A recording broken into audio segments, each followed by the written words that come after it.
राज्यात आपण पाहतोय एकीकडे पाऊस सुरू असताना दुसरीकडे लातूर जिल्ह्यात पावसाअभावी ऊसाचं पीक करपू लागलंय। जिल्ह्यात समाधानकारक पाऊस न झाल्यानं देखील खरीपाच्या पेरण्या खोळंबलेल्या आहेत। निलंगा तालुक्यातील मसलगा शिवारात ऊस पिकांचं मोठं नुकसान होतंय। विहिरी आणि बोअरवेलची पाणी पातळी खालावली आहे, त्यामुळे पिकांना पाणी देणं अशक्य झालंय। शेतकरी आता दमदार पावसाच्या प्रतीक्षेत आहेत। दरम्यान थेट आपण जाऊयात लातूरमध्ये, तिथल्या शेतीच्या बांधावरून याचा आढावा घेतलाय आमचे प्रतिनिधी संदीप भोसले यांनी। आपण पाहूयात। मी सध्या उभा आहे निलंगा तालुक्यातल्या मसलगा शिवारात।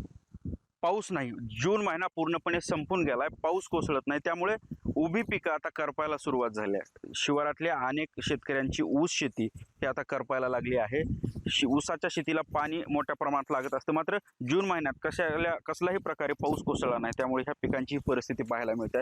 शेतकऱ्यांचं अतोनात नुकसान झालंय। जून महिना पूर्णपणे संपून गेलाय। खरं म्हणजे पावसाळ्यात ऊसाची ही परिस्थिती निर्माण झाली आहे। शेतकऱ्यांचं प्रचंड मोठं नुकसान झालंय।